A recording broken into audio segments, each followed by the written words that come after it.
Iran के भी air defences काफ़ी मजबूत हैं, उनके पास जो है उनके अपने लोकल एयर डिफेंसेस हैं, surface to air missile Patriot के बराबरी के हैं, 350 किलोमीटर रेंज के, और फिर उनके पास S-300 रूसी मिसाइल हैं, और आप S-400 मिसाइल भी एक बैटरी कहा जा रहा है रूस ने उन्हें थमा दी।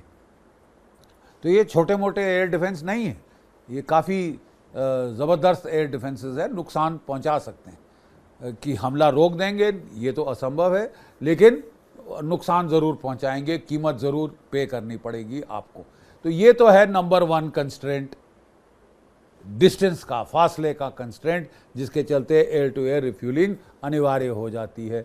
दूसरा कंस्ट्रेंट है, चलिए आप टारगेट पे पहुंच भी गए, क्या आपके पास वो बंकर बस्टिंग हथियार हैं जो गहरी जमीन के नीचे गाड़ी हुई हैं, न्यूक्लियर इंस्टॉलेशन 100 फुट के नीचे पहाड़ों के अंदर उन्होंने डाली हुई हैं, उनको पेनिट्रेट कैसे करोगे? जो GBU-39 है, जिससे कि नसरल्ला को इजराइल ने मारा है, वो पेनिट्रेट नहीं कर सकता। आपको मदर ऑफ ऑल बॉम्ब चाहिए, जो कि केवल अमेरिका के पास है, GBU-79, जो कि 100 फीट चट्टान के थ्रू जा सकता है, वो केवल अमेरिका के पास है। और अमेरिका को भी उसको लॉन्च करने के लिए अपने B-2 बॉम्बर चाहिए, फाइटर से काम नहीं चलेगा, बहुत भारी है वो। ठीक है साहब, तो ये केवल अमेरिका कर सकता है, अमेरिका के पास ही टेक्नोलॉजिकल कैपेबिलिटी है, और इजराइल अमेरिका की मदद के बगैर नहीं कर सकता। तो खुद अपने आप क्या कर सकता है इजराइल साहब? इजराइल जो है वो ईरान की पेट्रोकेमिकल फैसिलिटीज़ को सत्यानाश कर सकता है, कोई शक नहीं, बिला शक बहुत नुकसान पहुंचा सकता है, खासकर अगर वो खर्ग ऑयल टर्मिनल को हिट करे, जहां से 90% इजराइल का ऑयल एक्सपोर्ट होता है, या बंदर अब्बास की बंदरगाह को हिट करे, जहां पे बहुत सारा ऑयल एक्सपोर्ट होता है, या फिर छाबहार को हिट करे, जो कि भारत ने और अडानी फर्म ने मिलकर उसको बनाया है। ठीक है साहब, प्रॉब्लम इसमें यह है कि ईरान ने सीधी चेतावनी दे दी है, साहब आप मेरा ये नुकसान करोगे, मैं तो डूबूंगा लेकिन तुम्हें भी ले डूबूंगा सनम। मैं जो है सऊदी अरेबिया की ऑयल इंस्टॉलेशंस को हिट करूंगा, ओमान, मस्कात, UAE सब के ऑयल को भस्म कर दूंगा, पूरे मिडिल ईस्ट के, और इजराइल के अंदर जो भी ऑयल रिफाइनरी वगैरह है, हाइफा है, उसको तो हम ख़त्म कर ही देंगे। इससे साहब पेट्रोल की कीमतें आसमान पे चढ़ जाएंगी। अभी कोई $71-72 पर बैरल पे आ गई थी, नीचे आ गई थी ऑयल की कीमतें, वो कोई 10% से चढ़ गई हैं जब से ये बातचीत ही शुरू हुई है हमले की। स्टॉक मार्केट चढ़नी, नीचे डूबनी शुरू हो गई। और अगर ये हमला हो जाता है साहब इस प्रकार का, तो ऑयल की कीमत $100 अ बैरल, $150 अ बैरल तक जा सकती है, दुनिया की इकोनॉमी का सत्यानाश कर सकती है। तो ऐसे में क्या अमेरिका, अगले महीने 5 नवंबर को इलेक्शन है, क्या अमेरिका इजाज़त देगा ईरान को, इजराइल को, कि ईरान के न्यूक्लियर पेट्रोकेमिकल फैसिलिटीज़ पे हमला करे? असंभव। कोई नहीं चाहेगा अमेरिका की इलेक्शन हो रही है और ऑयल की कीमतें चढ़ रही हैं और पेट्रोल पंपों पे कारों की लाइनें लग रही हैं। ये तो मतलब बाइडन और कमाला हैरिस के हारने का सबसे डायरेक्ट फार्मूला होगा उनकी हार का, तो उनको निसंदेह वो ये अलाउ नहीं करेंगे। हाँ, दूसरा टारगेट सेट है पेट्रोकेमिकल फैसिलिटीज़ के अंदर कि ईरान की जो कि डोमेस्टिक ऑयल प्रोडक्शन है उसको हिट किया जाए, एक्सपोर्ट को ना हिट करें, उनकी जो डोमेस्टिक ऑयल प्रोडक्शन है, जो रिफाइनिंग है, जो अपने लोगों को सप्लाई करने के लिए है, उसको हिट किया जाए। शायद वो इतना बुरा रिएक्ट नहीं करेगा, लेकिन ये भी कि ये मान लेना कि आप ईरान की डोमेस्टिक ऑयल प्रोडक्शन बर्बाद कर दें और वो कुछ नहीं करेगा जवाब में, ये तो बचकाना है, ये बचकाना अंदाज है। सो इजराइल अटैक तो करेगा, तो न्यूक्लियर टारगेट्स भी जो हैं ऑफ द लिस्ट ले ली। बाइडन साहब ने कह दिया मैं नहीं अलाउ करूंगा, डोनाल्ड ट्रंप ने कहा नहीं मैं तो कर सकता हूं, मैं तो ज़रूर इजाज़त देता। और किसी हद तक डोनाल्ड ट्रंप साहब राइट हैं, कुछ ही इज़ करेक्ट, क्योंकि हमले के पहले अगर आप दुश्मन को बोल दें अपने कि साहब ये तो मैं नहीं करूंगा, ये नहीं करूंगा, यहाँ के सरफेस टू एयर मिसाइल हटा के आप बाकी टारगेट्स पे लगा दें, तो ये भी it's not very wise to take the psychological pressure off. ठीक है साहब, तो ये अमेरिका ने कर दिया है। उसने ऑलरेडी ईरान को आश्वस्त किया है कि नहीं साहब हम नहीं अलाउ करेंगे। ईरान को केवल ये सोचना है कि जो बाइडेन साहब लेम डक प्रेसिडेंट हो सकते हैं, ईरान कितनी उनकी सुनेगा या नहीं सुनेगा।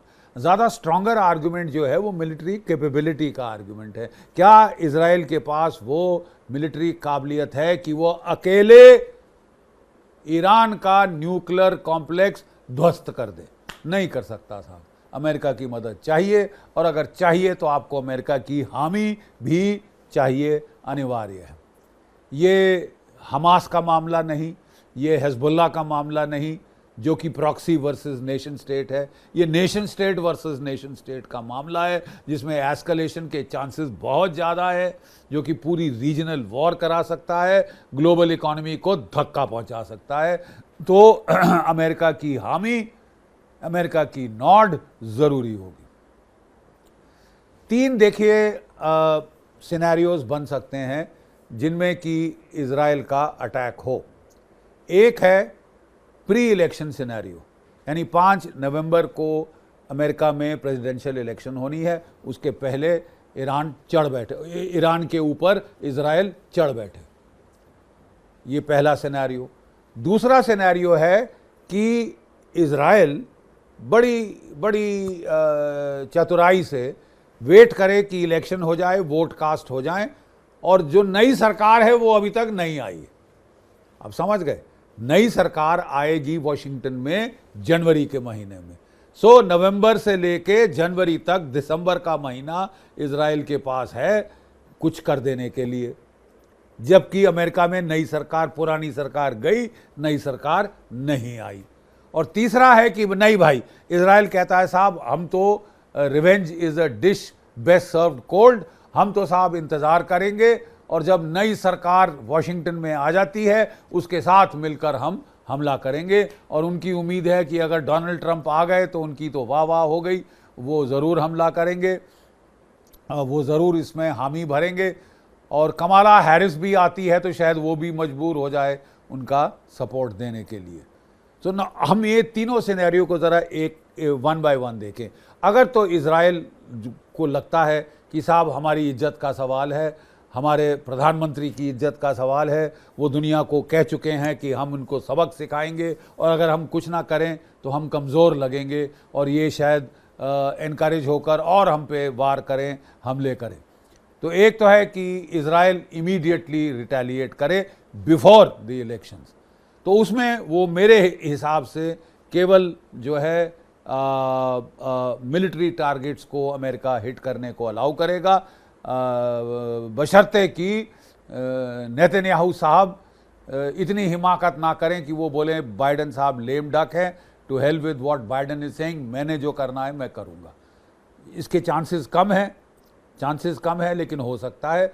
लेकिन अगर वो इलेक्शन के पहले हिट करता है, he will have to confine himself to military targets, यानी खोमैनी साहब भी मिलिट्री टारगेट हैं, ईरानियन रेवोल्यूशनरी गार्ड कोर के हेडक्वार्टर, उनके मिलिट्री यूनिट्स, उनके एयरफील्ड्स, उनके मिसाइल और रॉकेट और ड्रोन प्रोडक्शन फैक्ट्रीज, ये टारगेट्स का हिट हम देख सकते हैं।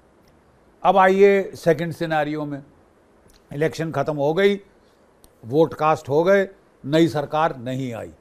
इसमें भी इजराइल जो है एक अंदाज़ लगाया जा रहा है कि जो बाइडेन साहब कहते हैं मैं तो इलेक्शन हार गया, मैं तो गया, मैं कुछ करके जाऊं, और वो ईरान को वार्निंग देते हैं, अल्टीमेटम देते हैं कि आपने जो है अपना यूरेनियम का स्टॉक पाइल 2011 से दुगना कर लिया, आप अपना न्यूक्लियर प्रोग्राम बंद करो, नहीं तो हम हमला कर रहे हैं। और अमेरिका हमला करता और इजराइल सपोर्टिंग रोल प्ले करता।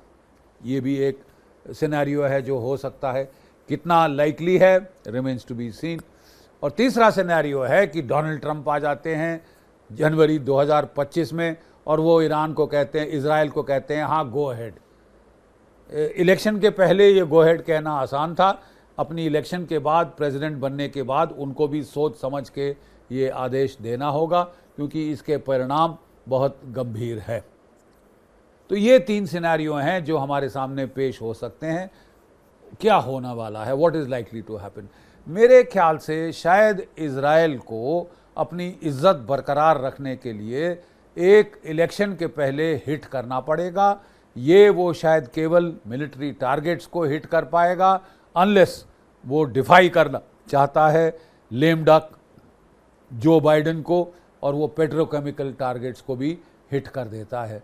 उससे बड़ी एस्केलेशन हो सकती है। जब वो एस्केलेशन होती है उसका फ़ायदा उठाकर वो जा सकता है अमेरिका के पास कि मेरे आका अब मेरे को मदद करो न्यूक्लियर भस्मासुर को भी ख़त्म करने के लिए। तो बहुत दिलचस्प समय आ रहा है, लेकिन बहुत ख़तरनाक समय आ रहा है।